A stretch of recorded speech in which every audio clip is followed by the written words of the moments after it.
قرآن کے تحت ختم ہوئی۔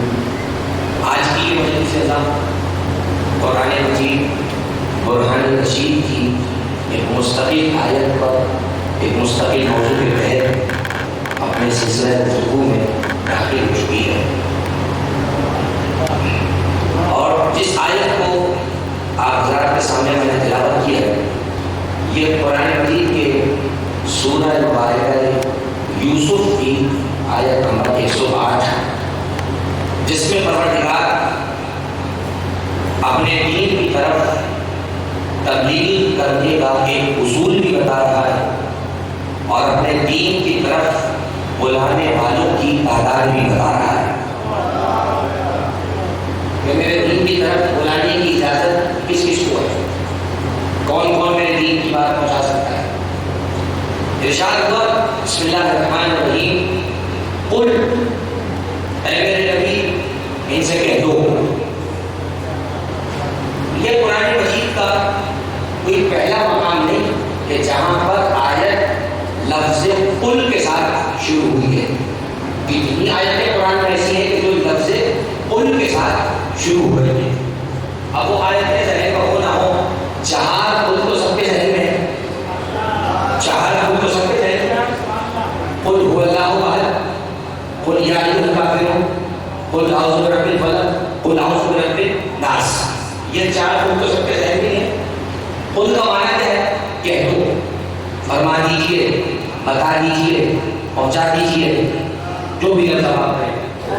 قل قل نکلا ہے قول سے، قول کچھ کہنا، کسی کا کہا ہوا، قل کہنا، مقولہ کہی گئی بات، کہتے ہیں کسی بزرگ کا مقولہ ہے تو یہ مقولہ قول قالا مقالہ، تو فلاں کا مقالہ پڑھا گیا، مقالہ کا مطلب ان کا کہا ہوا آپ کے سامنے پڑھا ہوا، یہ سب ایک ہی قبیلے کے الفاظ ہیں، مگر یہ جو لفظ قل ہے اس کو ہمارے یہاں سندھ اور پنجاب کے کچھ علاقوں میں، جیسے ہمارے شہر میں سویا کہتے ہیں، ہمارے سندھ اور پنجاب کے کچھ علاقوں میں رسمیں قل جو کرتے ہوں گے انہیں تو پتا ہے، جو نہیں کرتے انہیں نہیں پتا، جن کیا ہوتا ہے مرنے کے بعد کچھ ان کو پتا ہے، جن کیا مرنے کے بعد تعلق ختم ہو جاتا ہے انہیں کیا پتا قل کو کیا ہوتا ہے، ٹھیک ہے۔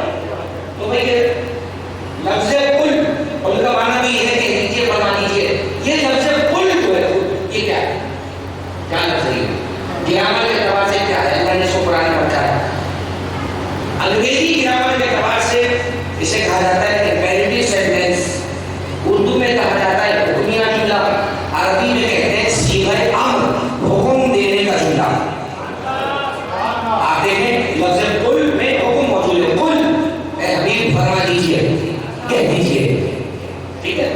اب اللہ نے کہا رسول نے کہہ دیا، اب اپنے ایمان سے مجھے بتائیے کہ اللہ نے حضور سے کہا آپ کہہ دیجیے اللہ احد، اللہ یکتا ہے، تو رسول کو کہنی کیا بات چاہیے، اللہ ایک ہے، اتنی بات کہنی چاہیے، لیکن رسول نے پلٹ کر کیا کہا، قرآن سورہ بنی کہاں سے شروع ہوئی ہے، قل هو اللہ احد، یہ کہہ دیجیے، اللہ نے اس سے کہا تھا حضور سے۔ اب میں اس کی مثال دوں، ایک بچہ سے بات پڑھنے کے لیے بیٹھا، قاری ہے قرآن مجید پہ سفید کاٹ کا سپارے کے، اور بچے سے کہا بیٹا کہو الف، کہو کہو بالکل، اب بچے کو کیا کہنا ہے جواب میں، الف، اب بچہ بھی مدد کر کہے کہو الف، تو قاری کہے گا نہیں نہیں بیٹا تم صرف کہو الف، بچہ کہے کہو الف، قاری سے پکڑ لے گا کہ بیٹا تمہیں صرف الف کہنا ہے، کہ میرا جو لفظ کہو ہے کہہ دو بھائی یہ تمہارے لیے ہے، تمہیں نہیں دہرانا، بھائی قل هو اللہ احد میں جو قل تھا یہ اللہ نے دیا تھا حبیب کے لیے، لیکن نبی اتنا امین ہے کہ اللہ کی مرضی کے بغیر قل کا لفظ بھی نہیں ہٹا سکتا، کبھی نہیں ہٹایا۔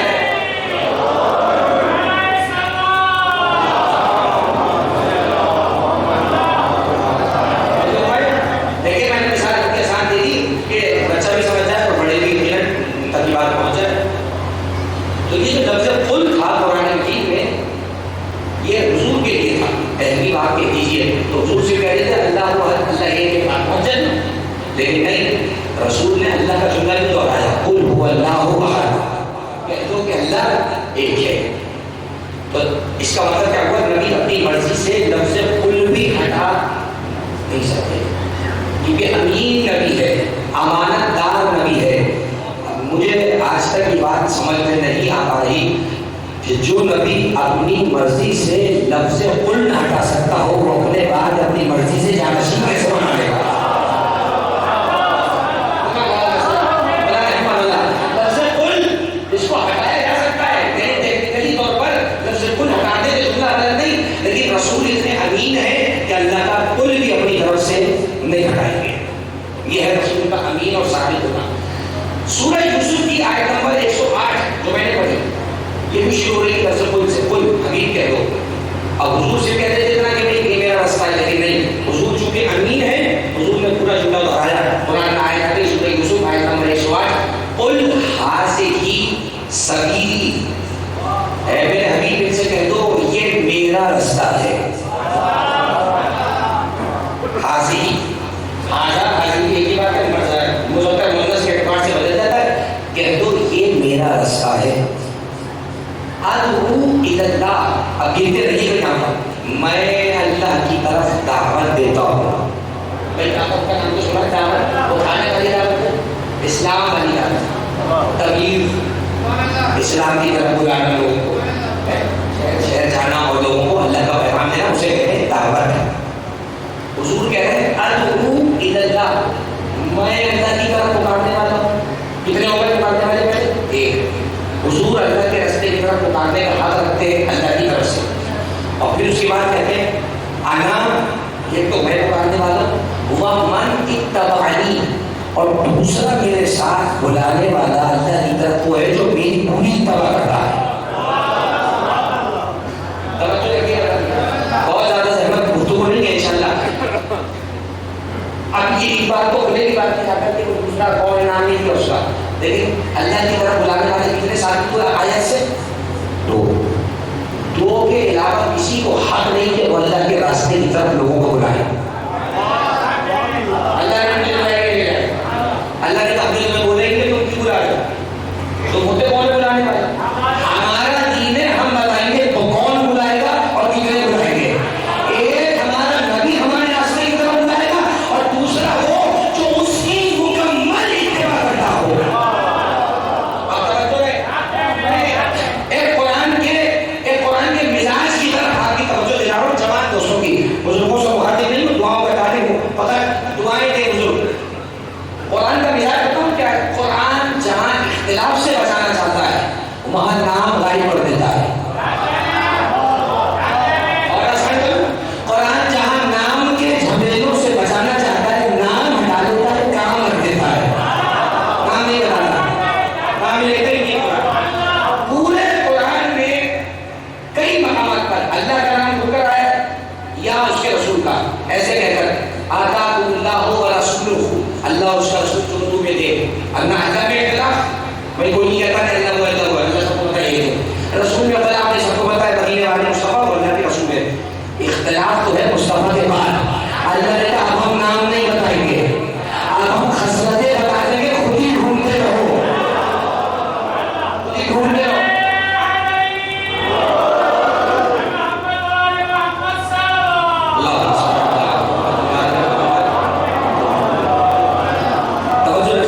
سورہ یوسف آیت نمبر 108، قل فرما دیجئے ھٰذِہِ سبیلی، یہ میرا راستہ ہے۔ اچھا کون سا؟ اب نہیں پتا، بھائی میں آپ سے کہوں کیا 4 کتابیں پڑھی، میں کہوں یہ میری کتاب ہے، تو آپ سوچیں گے 4 میں سے کون سی، کیونکہ یہ کا اشارہ کسی ایک کی طرف ہوتا ہے، میں کہوں یہ سب میری کتابیں، بات ختم۔ ھٰذِہِ سبیلی، یہ میرا راستہ ہے، کون سا؟ وہ تو آگے آگے کھلے گا، یہ میرا راستہ ہے۔ سے کہہ دو ادعو الی اللہ، ادعو دعوت سے نکلا ہے، ادعو میں اللہ کے راستے کی طرف بلانے والا ہوں، علی بصیرۃ، اپنی سوچ سمجھ کے ساتھ، پوری منصوبہ بندی کے ساتھ، یعنی بغیر منصوبے کے میں اللہ کے راستے کی طرف نہیں بلاتا، منصوبے کے ساتھ بلاتا ہوں۔ علی بصیرۃ، انا ایک میں بلاتا ہوں، ومن اتبعنی، اور دوسرا وہ بلاتا ہے کہ جو میری مکمل اتباع کرتا ہے۔ نام نہیں بتایا، اس کی عادت بتائی، اس کی عادت کیا ہے کہ وہ مصطفیٰ کا مکمل اتباع کرنے والا ہے۔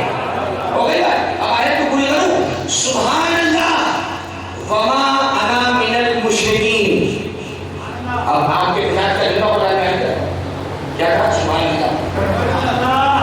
سورہ یوسف آیت نمبر 108 میں اللہ کیا کہہ رہا ہے؟ سبحان اللہ وما انا من المشرکین. ان سے یہ بھی کہہ دو کہ میرا اللہ بے عیب ہے اور میں مشرک نہیں ہوں. یہ عجیب آیت ہے، مجھے نہیں معلوم کہ یہاں پر کیا کہا جا رہا ہے. حضور یعنی وہ جو آیا ہی اللہ کی دعوت دیتے ہیں اسے بھی زبان سے کہنا پڑ رہا ہے وما انا من المشرکین، میں مشرکوں میں سے نہیں ہوں، میں مشرکوں میں سے نہیں ہوں. اچھا اب ایک لفظ کی بات ہو جائے، آپ نے بیٹھتے مجلس کو سجا کے سبحان اللہ سبحان اللہ. بھائی سبحان اللہ کیوں پڑھ رہے ہیں آپ؟ کہنے لگے داد و تہذیب کے لیے، اپنے ایمان کی اظہار کے لیے اور حقیق کی حوصلہ افزائی کے لیے. یہی تو ہے سبحان اللہ کا مقصد. بھائی اللہ کا کلام میں سمجھ رہا کہہ دیا سبحان اللہ. کوئی اچھا منظر دیکھا کہا سبحان اللہ. کاشی کا آنگن دیکھا کہا سبحان اللہ. کربلا کو دیکھا کہا سبحان اللہ. کچھ کو دیکھا کہا سبحان اللہ. اور مرنے سے پہلے علی کو دیکھا کہا سبحان اللہ.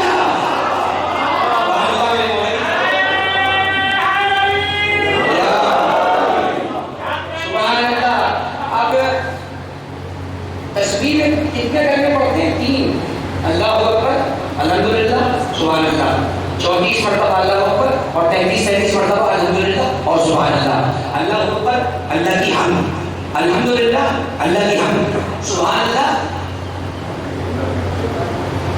اللہ کی حمد، اللہ کی تعریف. سبحان کا معنی پتہ ہے کیا؟ ہمارے ہندوستان پاکستان کے کلچر میں ہماری زبان میں ہمارے مزاج میں سبحان اللہ پتہ کب کہتے ہیں؟ جب کوئی دال کا جملہ ہو سبحان اللہ ہوتا ہی ہوتا ہے. یہ ہندوستان پاکستان کا کلچر ہے. قرآن کا کلچر بتاؤ. قرآن کے کلچر میں، عرب کے کلچر میں سبحان اللہ تعریف کے لیے، داری سے کہہ رہا ہوں آیت پڑھی. عرب کے کلچر میں قرآن کے مزاج میں سبحان اللہ بولا جاتا ہے تعجب کے وقت. سبحان اللہ ہمارے اردو کلچر میں کیا ہے؟ سبحان اللہ تعریف کے لیے. لیکن میں آپ بتاؤں، آپ اور میں جو ہم کرتے آ رہے صدیوں سے علی کی مجلس میں سبحان اللہ غلط نہیں ہے. سبحان اللہ کا معنی کیا ہے؟ میرا رب بے عیب ہے. بھائی 15 سے 12 جہاں سے شروع ہو رہا ہے سورہ بنی اسرائیل سبحان الذی اسری بعبدہ. کیا ترجمہ کرتے ہیں آپ؟ بے عیب ہے وہ ذات جو اپنے بندے کو راتوں رات معراج. سبحان کا معنی بے عیب. تو سبحان اللہ کا ترجمہ کیا ہوا؟ میرا اللہ بے عیب ہے. اس کا مطلب جب بھی کہیں کوئی سبحان اللہ پڑھے گا وہ اللہ کی بے عیبی کا اعلان کر رہا ہے. بھائی اب آپ مجھے اتنا بتائیے آخر علی کے فضائل میں سبحان اللہ کا مطلب کیا ہے؟ تو بلند کا جواب آئے گا علی کے فضائل میں اللہ کی بے عیبی بیان ہے. جتنا علی سمجھ آئے گا اتنا اللہ سمجھ آتا ہے. اس لیے علی کے فضائل میں سبحان اللہ. اب آئے سمجھ سبحان اللہ. تو ہمارا جو عرف ہے، ہمارا جو کلچر ہے غلط نہیں ہے. یہ ہم جو سبحان اللہ کہہ رہے ہوتے ہیں، معاف کر دیجیے گا مجھے ہاتھ جوڑ رہا ہوں، علی کی تعریف نہیں ہو رہی ہے، اللہ کی تعریف ہو رہی ہے. اب وہ الگ بات ہے کہ علی کے ذریعے سے ہو رہی ہے. اب آیا سمجھ؟ علی کے فضائل کا منکر توحید کا منکر اس لیے ہے وہ اللہ کی باتوں کا انکار کرتا ہے. علی کو علی ہم نے نہیں بنایا، اللہ نے بنایا ہے.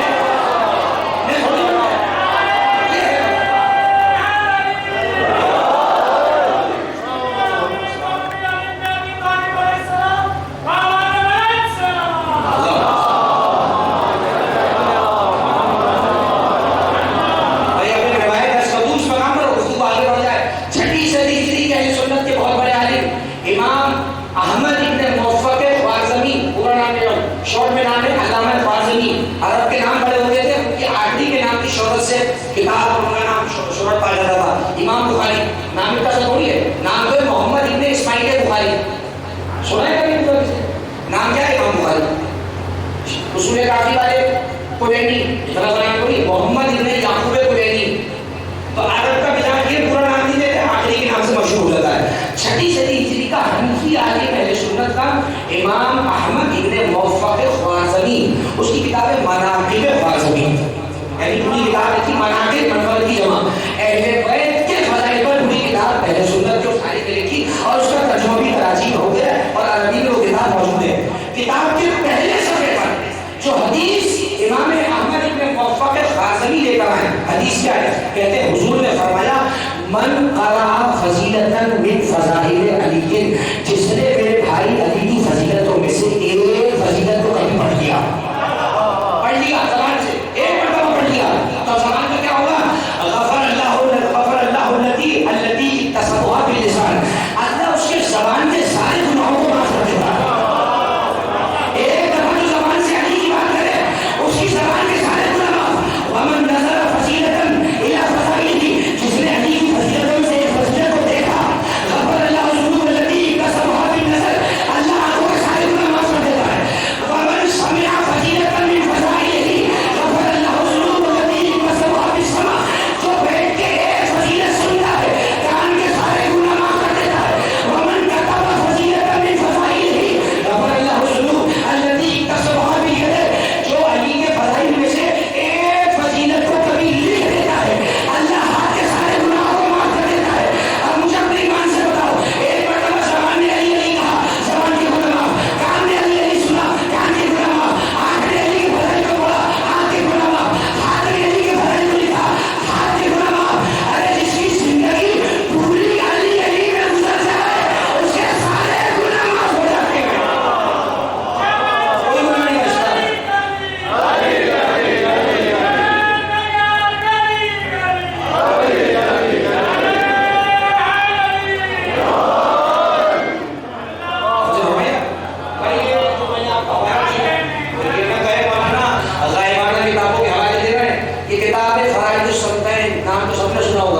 علامہ عبداللہ جرار نے جب مناظرہ کیا تھا، یہی وہ خوبصورت کتاب ہے جو ڈھونڈنے سے ملی تھی، بڑی مشکل سے منگائی ہے۔ مولانا عقیل زیدی نے ہمیں ان سے یہ بھیجی تھی، فرائض السنتین جنت کے 8 دروازوں پہ کوئی اس میں ہی ہے۔ اور جب میں نے پورا پڑھا تو اس کو پتہ نہیں کیا کیا لکھا ہے۔ میں نے کہا یہ مارکیٹ سے ایسی نئی نہیں ہوئی،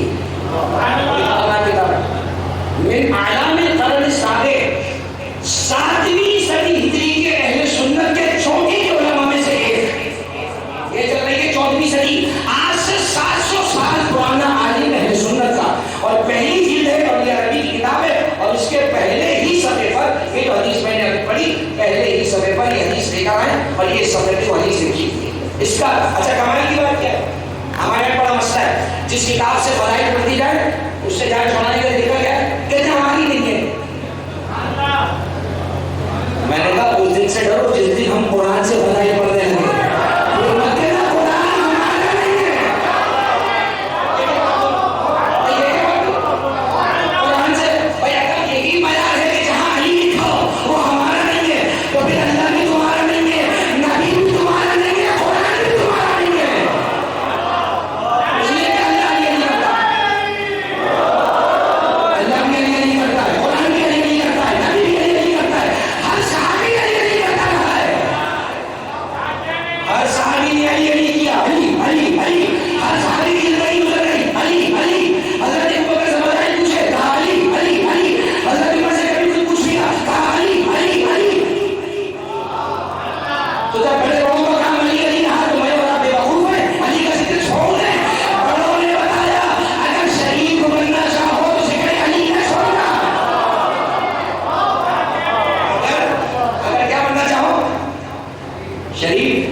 شریفوں سے محبت رکھو. اب بتائیے، اب یہ بتائیے کہ میرا پیغام اور حضرت عمر کا پیغام کچھ الگ ہے؟ بھائی ان کا پیغام بھی یہی تھا، شریفوں سے محبت رکھو. میری بھی تقریر کا زور اس بات پر ہے، شریفوں سے محبت رکھو. جو بڑوں نے کہا وہی ہم کہیں، شریفوں سے محبت رکھو، اور شریفوں سے ہی مودت رکھو. عجیب ہے، شریفوں سے مودت رکھو. اب میں ڈھونڈنے کہاں جاؤں شریف؟ اللہ نے قرآن میں کہا قل لا اسألکم علیہ اجرا الا المودۃ فی القربی. جن سے وہاں مودت کرنے کو کہا انہیں سے یہاں محبت کرنے کو کہا. توجہ ہے. اب جملہ سنیے. میں پوچھوں اے خلیفہ ثانی، اے مسلمانوں کے خلیفہ، اے مسلمانوں کے آقا، اے مسلمانوں کے دوسرے رہنما اور رہبر، کیا شریفوں سے محبت رکھوں؟ کہنے لگے نہیں. واتقوا علی اعراضکم من السفلاء، بے وقوفوں سے بھی بچو. دو نصیحتیں ہیں آپ لوگوں کو، شریفوں سے محبت کریں، بے وقوفوں سے بچیں. اچھا میں نے حضرت عمر سے پوچھا یہ کس لیے کہہ رہے ہیں آپ؟ خدا کی قسم کمان رہے ہیں، اگر کوئی چونکے گا فضل کیجیے گا کہ مولا نے آپ کو کس مقصد سے وابستہ کیا. کیوں؟ کہتے ہیں وَاعْلَمُوا، جان لو. ساتھ میں سوال کہاں پہ شروع ہو رہا ہے؟ وَاعْلَمُوا، جان لو. جان لو، جان لو. وہاں بولا جاتا ہے حکم آ رہا. حضرت عمر کی زبان سے بتایا وَاعْلَمُوا، جان لو أَنَّهُ لَا يَتِمُّ شَرَفٌ إِلَّا بِوِلَایَتِ عَلِی. حضرت عمر نے کہا آدمی شریف سے بنتا ہے جب علی بن ولی اللہ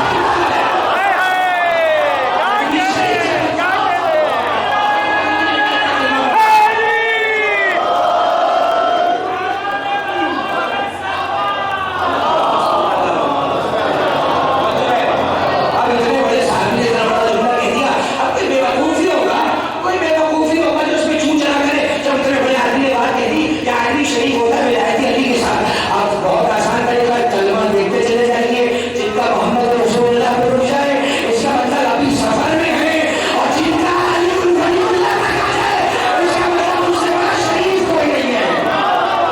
شریف وہی ہے جو علی بن ولی اللہ پڑھ رہا ہے.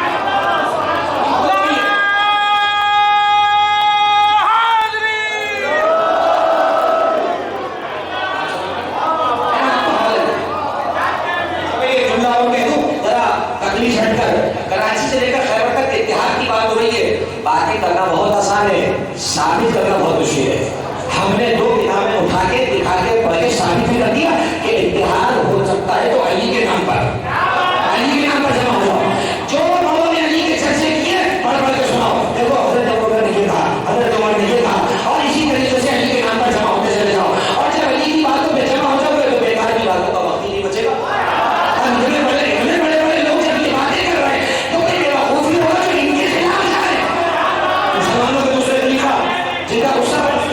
جن کا کوڑا بڑا مشہور، جن کی ڈانٹ بڑی مشہور، ان کا روپ مشہور، سب ڈرتے ہیں ان سے. کیا کہہ رہے ہیں؟ آدمی شریف کا ہوتا ہے جب ولایت کو مانتا ہے. فیصلہ آپ پر چھوڑا، کب شریف بننا چاہ رہے ہیں؟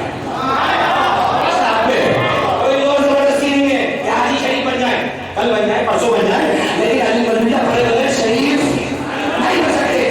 حضرت عمر نے کہتے ہیں لا یتم شرف، شرافت پوری نہیں ہوتی جب تک آدمی ولایت کا مانے. تو آ جائیے واپس قرآن مجید سورہ یوسف آیت نمبر 108. قل سے کہہ دو ھذہ سبیلی، یہ میرا رستہ ہے.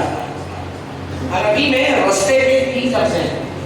عربی میں راستے کے 3 لفظ، سبیل، صراط، طریق.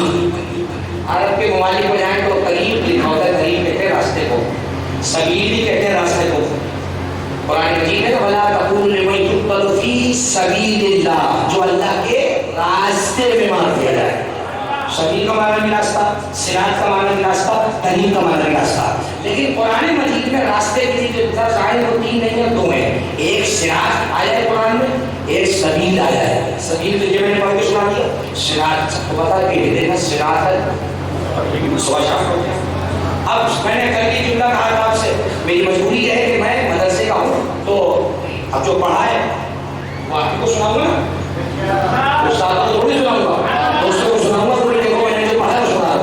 عربی میں جب ایک ہی لفظ کے معنی 2 ہوں، میں نے کل کہا تھا، تو لفظ الگ نہیں ہوتے، ایک ہی ہونا چاہیے نا بھائی. سبیل اور صراط جب دونوں کا معنی راستہ ہم کر رہے ہیں تو لفظ 2 عربی میں کیوں آ گئے؟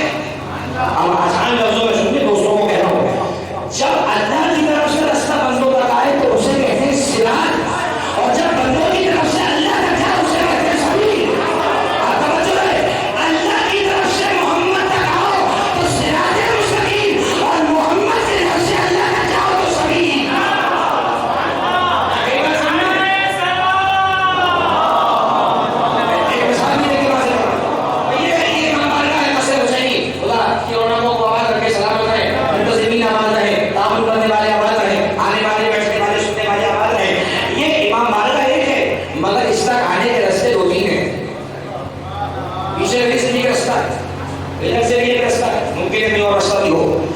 راستے پر ہونے سے جگہ بھی بدل گئی، جگہ ایک، توجہ ہے جگہ ایک، راستے کئی، لیکن آدمی کیا کرتا ہے؟ جو سب سے شارٹیسٹ وے ہوتا ہے، سب سے قریب رستہ ہوتا ہے اس کو چنتا ہے۔ میں نے کہا سب سے قریب کا رستہ کیوں چنا؟ کہ لگے ایک تو ذلیل ہونے سے بچیں گے، کیونکہ ادھر پھر جب ایک رستہ قریب ہے اور وقت بچے گا، اور ادھر ادھر بھٹکنے سے بچ جائیں گے، لمبے راستے سے نکل جائیں گے، گھوم جائیں گے، جو رستہ قریب ہے وہاں سے نکل جاؤ۔ جملہ کہوں، یہ شیعہ اور سنی، ممکن ہے اس کو کچھ اور کوئی سمجھتا ہو، میں شیعہ اور سنی کو اسلام کے 2 راستے سمجھتا ہوں۔ اگر آپ متفق ہیں بھائی، اور تھوڑا سا اور چلے جائیں، ہمارے اہل سنت میں اور جائیں تھوڑا، دیوبند، اہل حدیث، یہ راستے ہیں، کوئی بات، راستے یہ راستہ بنا ہوا، یہ راستہ غلط کا راستہ بنا، باقی راستہ ہے جس کو جو سوٹ کرے، شیعہ ہے راستہ۔ اچھا بھائی یہ سارے راستے جہاں کام رہے اللہ تک، سنی چاہ رہا ہے اللہ تک چلے جاؤ، دیوبند چاہ رہا ہے اللہ تک چلے جاؤ، اہل حدیث چاہ رہا ہے اللہ تک چلے جاؤ، شیعہ بھی چاہ رہا ہے اللہ تک چلے جاؤ، راستے سب کی الگ، منزل سب کی ایک۔ اب عقل مند کون ہے کہ جو سب سے قریب کا راستہ چنے اور ذلیل ہونے سے بچ جائے، تھکنے سے بچ جائے؟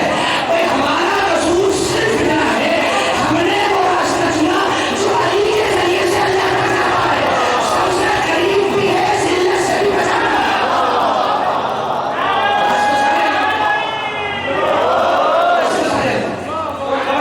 خبردار یہ جو مسلمانوں کے مسالک ہیں ان کو غلط نگاہ سے نہیں دیکھا جائے، یہ سب اللہ کے بنائے ہوئے طریقے پہ چل رہے ہیں اور سب کوشش کر رہے ہیں اللہ تک پہنچ جائے، کوئی جلدی پہنچ جائے گا، کوئی دیر سے پہنچ جائے گا، اور کوئی ہو سکتا ہے کہیں اور بھی رہ جائے، ٹرین پر بدل جائے رستہ، ذرا سے تو ایک کہیں گھوم جائے، آدمی گھوم جاتا ہے، گھوم جاتا ہے، آدمی یہ کرتا ہے میپ لگا لیتا ہے، میپ لگا لیتا ہے، بس آل محمد ہے اللہ تک جانے کا میپ، آل محمد ہے نقشہ، اس نقشے میں آؤ، ان کی کشتی میں بیٹھو اور سو جاؤ، یہ کشتی خود ہی منزل میں پہنچا دیں گے۔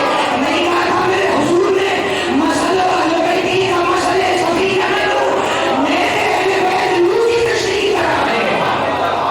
توجہ، من رکھا، صحیح حدیث میں نے اپنی جیب سے نہیں پڑھی، یہ دونوں کتابوں میں بھی موجود ہے، اور آپ اہل سنت کی کوئی کتاب لے کر آ جائے میں حدیث سے چیز دکھا دوں گا، بھائی اس سے بڑی بات کیا ہوگی؟ اتنے سخت عالم امام ابن حجر مکی انہوں نے بھی حدیث کو نہیں دیا، اور کمال کی بات ہے لکھنے کے بعد پیچھے چو چلا نہیں کی، چو چلا سمجھتے ہیں، عالم کی چو چلا کیا ہوتی ہے؟ عالم کی چو چلا کا مطلب کیا ہوتا ہے؟ بھائی یہ غلط ہے، یہ کیوں ہے، یہ کیوں ہے، یہ ایسی ہے، یہ ویسی ہے، اس کا راوی ہے، اس کا راوی ہو، اسے کہتے ہیں عالم کی چو چلا۔ امام ابن حجر اس حدیث پر چپ، چپ کا مطلب کیا ہے؟ صحیح ہے، امام ابن حجر نے صحیح مانا ہے، کہہ رہے ہیں حضور نے فرمایا من رکبھا نجا ومن تخلف عنہا غرق وہوا، جو اہل بیت کی کشتی پر سوار ہو گیا وہ بچ گیا، جو اس کشتی سے منہ موڑے گا وہ غرق ہو گیا۔ اب مجھے معاف کر دیجیے گا، ابھی میں نے کہا شیعہ سنی سب اسلام کے راستے، لیکن اب میں اپنی بات کا اعلان کر رہا ہوں، میں اعلان کر رہا ہوں، یہ سارے مسئلے رکھے ایک طرف، اس حدیث کی دوسرے امت کے 2 فرقے ہیں بس۔ میں نے ابھی کہا کہ سارے مسائل کا احترام ضروری ہے، لیکن اپنی بات کو چھوڑ دیجیے، اس امت میں صرف 2 فرقے ہیں حضور کی حدیث کے مطابق، ایک کشتی کے اندر ہے، ایک کشتی کے باہر ہے، جو اندر ہے وہ بچے گا، جو باہر ہے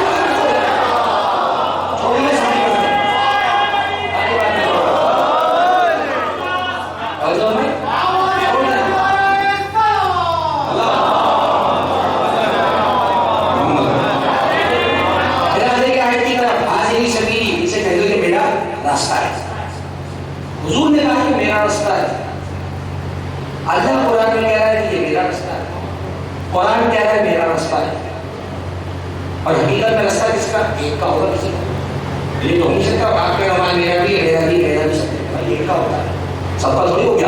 ابھی آیت میں اپنے کل حاضری سبیلی کے اندر یہ میرا راستہ ہے۔ راستے کے لیے میں نے بتا دیا دو لفظ آتے ہیں، صراط اور سبیل۔ سبیل جو بندوں کی طرف سے اللہ تک جائے، صراط جو اللہ کی طرف سے بندوں تک آئے۔ اس لیے جب اللہ سے راستہ مانگتے ہیں تو اہدنا السبیل المستقیم نہیں کہتے، اہدنا الصراط المستقیم۔ آگے بات، اب یہ صراط المستقیم جو ہے کیا؟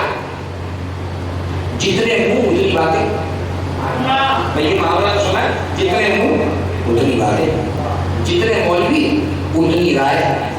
تو اب میں پاگل ہوں مولوی کی بات کے پیچھے پڑھوں؟ جس کے سینے پر قرآن اترا اسی سے نہ پوچھنا، میں بے وقوف ہوں، میں بے وقوف ہوں مولوی سے پوچھوں؟ نہیں بھائی، میں مولوی سے نہیں پوچھتا، میں اس سے پوچھوں گا جس کے سینے پر قرآن اترا، وہی مجھے بتائے گا۔ میں گیا قرآن کے پاس، میں نے قرآن سے پوچھا ہے قرآن کیا تو صراط مستقیم ہے؟ کہنے لگا تو قرآن میں آیت نہیں پڑھی کہ حاضری آیات بینات یہدی من یشاء الی صراط مستقیم۔ ہم نے اس قرآن میں کھلی آیتوں کو نازل کیا ہے اور یہ قرآن صراط مستقیم کی طرف ہدایت کرتا ہے۔ یعنی مطلب کیا ہوا؟ قرآن کہہ رہا ہے میں تو خود صراط مستقیم کی طرف بھیجتا ہوں، میں صراط مستقیم نہیں آیت پڑھ رہا ہوں، روایت نہیں پڑھ رہا، آیت ہے، آیت میں نہ صحیح ہوتا ہے نہ صحیح ہوتا ہے نہ راوی ہوتا ہے، بھیجنے والا اللہ، لانے والے جبریل، دینے والے مصطفیٰ، تین لوگ ہیں بیچ میں۔ آیت میں مسئلہ کی کھڑائی بنی، آیت پڑھی میں نے، قرآن نے کہا وَأَنزَلْنَا آیَاتٍ مُبَيِّنَاتٍ یَهْدِي مَن یَشَاءُ إِلَىٰ صِرَاطٍ مُسْتَقِيمٍ۔ اللہ کہہ رہا ہمارا قرآن تو خود صراط مستقیم کی طرف بھیجتا ہے۔ اس کا مطلب قرآن صراط مستقیم نہیں۔ میں گیا رسول کے پاس، میں نے کہا یا رسول اللہ آپ صراط مستقیم ہیں؟ سورہ یاسین نے کہا یاسین والقرآن الحکیم انکا لمن المرسلین علی صراط مستقیم۔ محمد تم تو صراط مستقیم پر ہو، صراط مستقیم پر، میں ممبر پر ہوں، میں کچھ اور ہوں، ممبر کچھ اور ہے، میں اور ممبر ایک چیز نہیں، محمد ہے صراط مستقیم پر۔ صراط مستقیم کون ہے؟ کیا کہنے کیا کہنے کیا کہنے ابھی نہیں پتا، رسول نے کہا کہ بڑھ جاؤ، میں اللہ کے پاس گیا، میں کہا پروردگار صراط مستقیم تو ہے؟ سورہ ہود میں کہنے لگا اِنَّ رَبِّي عَلَىٰ صِرَاطٍ مُسْتَقِيمٍ، ایک سے کہہ دو ان کا ربی صراط مستقیم پر۔ میں آدم علیہ السلام سے لے کے عیسیٰ تک سب کے پاس گیا، سورہ انعام قرآن مجید کا 5-6 سورہ، سورہ انعام میں اللہ نے کہا وزکریا ویحییٰ وعیسیٰ والیاس کل من الصالحین واسماعیل والیسع ولوطا کلا فضلنا علی العالمین واجتبیناہم وہدیناہم ومن ذریاتہم وآبائہم واخوانہم الی صراط مستقیم۔ حضرت اللہ کہتا ہے زکریا یحییٰ عیسیٰ الیسع یونس لوط یہ سب ہمارے نیک بندے تھے، سب نبی تھے، ہم نے سب کو صراط مستقیم کی طرف بھیجا۔ اس کا مطلب سارے نبی صراط مستقیم نہیں، خود میرا نبی صراط مستقیم نہیں، خود یہ قرآن صراط مستقیم نہیں، توجہ ہے آیتیں پڑھیے، خود میرا رب صراط مستقیم نہیں۔ اب ایک آیت قرآن مجید کی پڑھتا ہوں جس میں اب آگے جا کر کھلے گا کہ صراط مستقیم ہے کیا۔ ایک مقام پہ اللہ نے کہا حل یستوی ہوا ومن یعمر بالعدل وهو علی صراط مستقیم، کیا وہ جو صراط مستقیم پر ہے اور وہ جو صراط مستقیم پر عدل کے ذریعے حکم دیتا ہے، کیا یہ دونوں برابر ہو سکتے ہیں؟ اس کا مطلب کیا ہوا؟ اس صراط مستقیم پہ کتنوں کے بیٹھنے کی بات ہوئی؟ دو، ایک تو رسول بیٹھے ہوئے سورہ یاسین میں اعلیٰ صراط مستقیم، اور ایک رسول کے ساتھ کوئی وہ ہے کہ جو عدل کے ساتھ حکم دیتا ہے۔ صراط مستقیم پر کتنے ہو گئے؟ دو، توجہ ہے، اگر یہ 5 آیتیں محفوظ کر لی، اب ایک آیت شیطان کا بھی جنگا سنتے رہیے، رحمان کی باتیں تو بہت سنی، اب ذرا شیطان کا جنگا بھی سنیے جو رحمان نے قرآن میں رکھا۔ جب شیطان کو ذلیل کر کے جنت سے نکالا تو نکلتے نکلتے دھمکی دینے لگا، کہنے لگا لَأَقْعُدَنَّ عَلَىٰ صِرَاطِكَ الْمُسْتَقِيمِ، تو مجھے ذلیل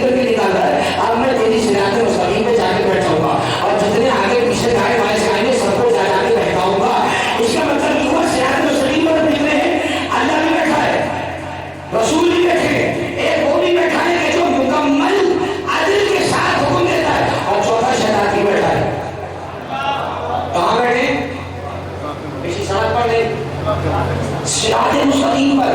اچھا راستہ کتنا پیارا ہے. آپ دور سے کسی مجمع کو دیکھیں تو پتہ نہیں چل پاتا اس میں کون کون ہے, لیکن جب قریب جا کر دیکھیں تو شکلیں دیکھ کے پتہ چلتا اچھا یہ بھی بیٹھا ہوا ہے, تم اس لیے آئے ہو, تم اس لیے آئے ہو. تو پتہ چلا کبھی بھی دور سے مجمع دیکھ کے تعریف نہیں کرنی چاہیے. بھائی بیٹھے تو سب سے زیادہ مستقیم پر ہے, یہ تو قریب بیٹھا تو شیطان بھی ہے. اللہ نے قرآن میں کہا بیٹھا تو شیطان بھی ہے, لیکن کیا شیطان کسی مثبت پسند ہے بیٹھا ہے؟ نہیں, مجھے کہہ رہا میں بہتانے بیٹھا ہوں. اب کے بعد یہاں پر طے ہو گئی کہ صراط مستقیم پر نبی بھی ہے, دوسرے کا پھر نام نہیں دیا, کہا وہ جو عدل کے ذریعے سے حکم دیتا ہے. پروردگار نے کیا کیا, نام دے دیتا کہ اللہ اگر نام دے دیتا تو سارا مدنی ان کے صراط مستقیم پہ آ جاتا. سب کہتے ہم صراط مستقیم, ہم صراط مستقیم. اب آخر پتہ کیسے چلے وہ دوسرا کون ہے؟ قرآن دیکھا میں نے اشارہ دے تو دیا, جو عدل کے ساتھ حکم دیتا ہے, بالکل عدل کے ساتھ, ایک ذرہ برابر کبھی ظلم نہیں کرتا, وہ رسول کے ساتھ ہے. اب وہ روایت نہیں پڑھوں گا اس لیے کہ بہت کم ہے میرے پاس, یہ فرائض سمجھائیں گے, اس میں بھی روایت موجود ہے. ذخائر القبہ محب الدین طبری کی کتاب, یہ بھی شدید شدید کا سنت تعلیم ہے. روایت ہے حضرت ابو ہریرہ سے, نام تو سب نے سنا ہے, اسلام کا وہ عظیم راوی جس نے ہزاروں روایتیں مسلمانوں تک پہنچا دی. حضرت ابو ہریرہ کہتے ہیں مرتبہ میں اور حضور بیٹھے تھے, حضور نے مجھے دیکھ کہا یا ابا ہریرہ انا کفی و کف علی سواء فی العدل. اے ابو ہریرہ میں اور علی دونوں عدل میں برابر ہیں, میں اور علی دونوں عدل میں برابر ہیں.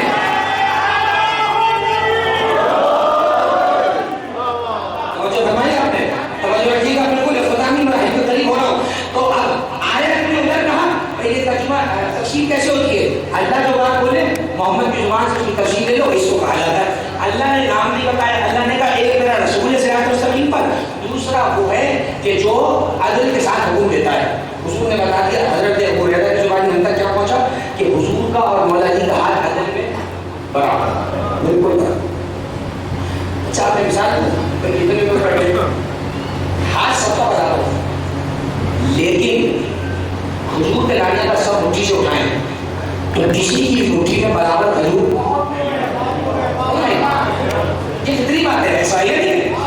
ہاتھ سب کا برابر, یعنی ایک نارمل کر کے آدمی ہاتھ اللہ نے کیسا بنایا, میرا ہاتھ برابر بنا نہیں تھا, چھوٹا نہیں, لیکن اس کے باوجود ہاتھ میں کھجوریں برابر نہیں آئے گی. کچھ یاد آیا, ایک شخص نے آخری امام کے زمانے میں خواب دیکھا, کہہ رہا ہے میں نے دیکھا مدینے میں بیٹھا ہوں, حضور مسجد میں بیٹھے, حضور سے ملنے گیا, حضور کے پاس جیسے گیا, حضور کے دروازے سے کسی کو خالی نہیں بھیجتے تھے, حضور کے سیدھے ہاتھ میں کھجور کا ٹوکرا رکھا تھا. حضور نے جاتے جاتے کہا بھائی ادھر آؤ, اٹھائی ہاتھ میں لے دی. اب وہ کہتا خواب میں جب میں نے کھجور کو گنا تو 18 کھجوریں تھیں. وہ بڑا پریشان کہ اس کی تعبیر کیا ہے, تو اس کو کسی نے بتایا کہ اس کی تعبیر ہے کہ تم 18 دن زندہ رہو گے. اب کسی کو کھجوریں لکھی لگے, بڑا پریشان. پھر اس نے سوچا کہ میں بے وقوف ہوں, کھجوریں مجھے نہیں, خواب میں مصطفیٰ نے, میں تعبیر پوچھ رہا ہوں اہل علم سے, مصطفیٰ کا بیٹا بھی تو خراسان میں بیٹھا ہے, میں علی رضا سے جا کر کیا پوچھوں. سارے علماء نے لکھا, امام نے حضرت نے لکھا, بس امام رضا کی بارگاہ میں پہنچا, کہتا ہے جیسے ہی میں پہنچا میں نے دیکھا بالکل حضور کی طرح امام رضا بیٹھے, سیدھے ہاتھ میں کھجور ہے,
خاتمہ بچا بچا کورونا تو کہیں رہ گیا.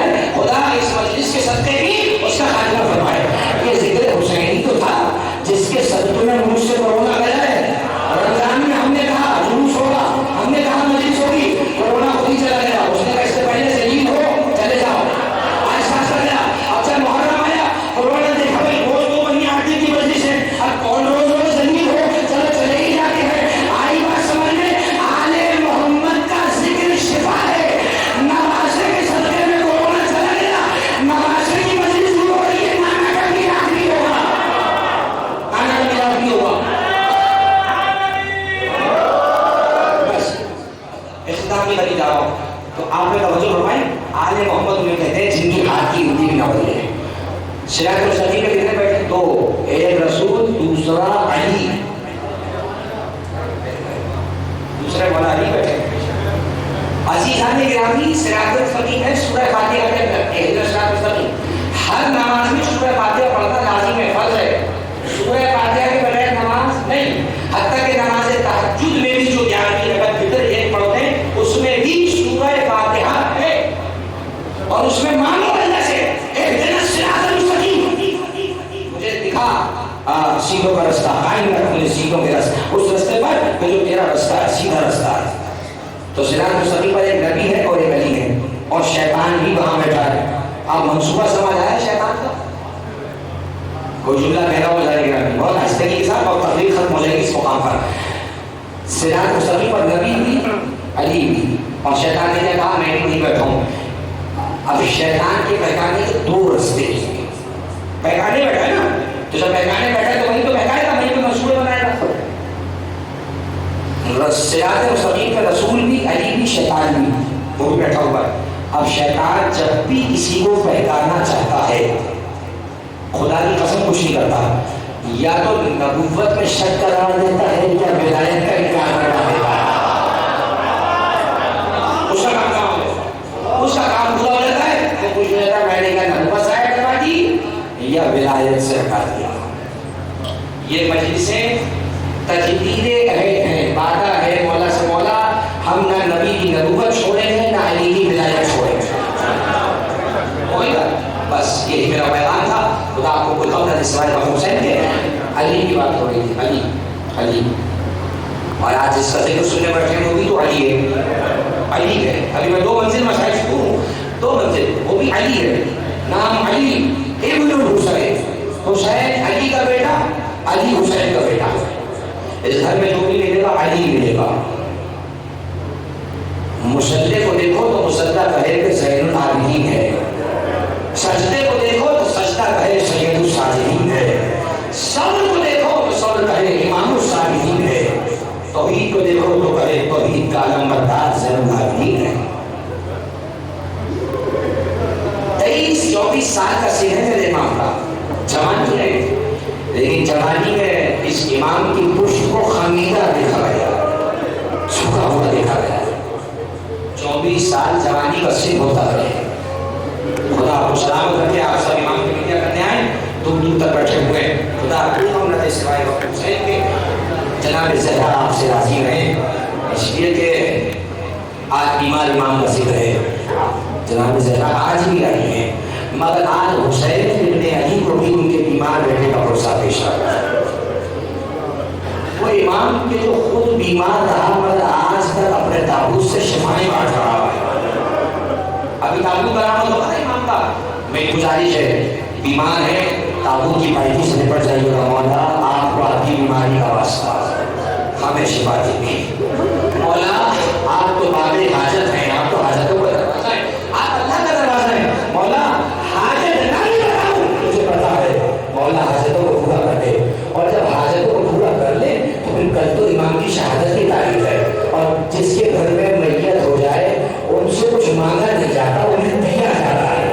آج امام سے جو مانگنا ہے مانگ لے, کل امام کو غصے کے اشک پیش کرتے ہیں, امام کو آنسو پیش کرتے ہیں. عزیزان گرامی, اس امت نے قبر میں جانے کے بعد بھی رسول اللہ کو چین نہیں دینے دیا. کبھی فاطمہ کو ستایا, کبھی علی کا سر دوبارہ کیا, کبھی حسن کو زہر دیا. کربلا میں تو قیامت ہو گئی, رسول کی گودوں میں کھیلنے والا حسین کھوڑے کی ٹانگوں سے روند